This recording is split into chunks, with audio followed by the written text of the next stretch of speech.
bienvenue à Tamaris, à l'Institut de biologie marine. Ce site, qui est fermé depuis 2008, va enfin avoir un projet de réhabilitation mené par l'Université de Lyon. En effet, à la suite de l'héritage qui a donné la possession de ce lieu à l'Université de Lyon, un procès s'est engagé avec les héritiers et in fine, ça a été une chance puisque dans le dernier jugement, on a pu élargir l'objet du legs aux sciences de la nature de manière générale. C'est pourquoi aujourd'hui l'Université de Lyon, en partenariat avec l'Université de Toulon, l'Université d'Aix-Marseille et Centrale Marseille, avec des partenaires de renom, puisque c'est l'Ifremer, c'est le Polmer, c'est la Marine.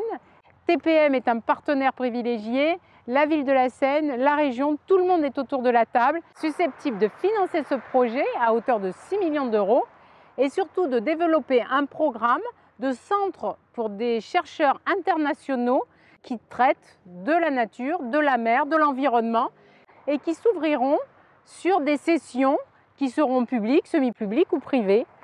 Aujourd'hui, les centres de conférences ont opéré une mutation avec le Covid.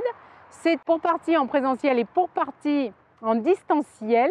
Pour autant, les universitaires qui font ça maintenant très bien arrivent à valoriser leurs colloques dans le monde entier et sur un programme d'investissement et un programme de recherche très intéressant et qui peut s'équilibrer dès la deuxième année.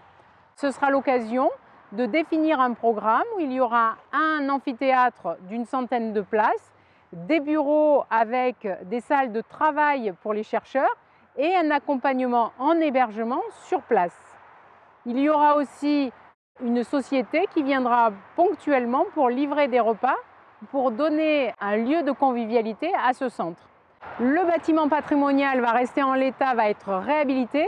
En revanche, derrière, ce qui va être l'amphithéâtre, puis les salles de travail, sera complètement remodelé puisque la partie actuelle des laboratoires sera détruite. La montée des eaux, puisque nous sommes obligés de nous tenir à un fil d'eau à une hauteur pour les 50 ans à venir, va impacter la réhabilitation. Donc nous aurons un nouveau bâtiment d'accueil pour les chercheurs, pour le travail, mais aussi pour l'hébergement.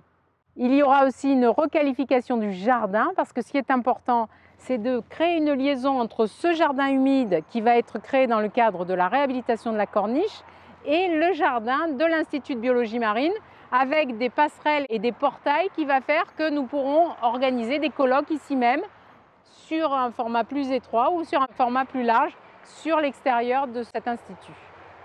Ce projet devrait être conclu en 2025, le temps de lancer le concours d'architectes, puis de choisir les entreprises, puis de mettre en œuvre ce projet pour 18 mois de travaux.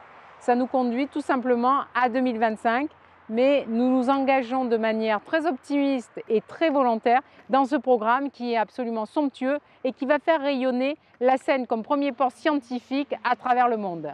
C'est un projet qui va mettre à l'honneur notre patrimoine architectural avec toute la projection de Michel Pacha, de notre patrimoine humain avec le professeur Raphaël Dubois et toutes les avancées sur la physiologie marine. Et c'est à la Seine que ça se passe et je suis très heureuse de vous présenter aujourd'hui ce projet. Je vous dis bonne semaine et à bientôt.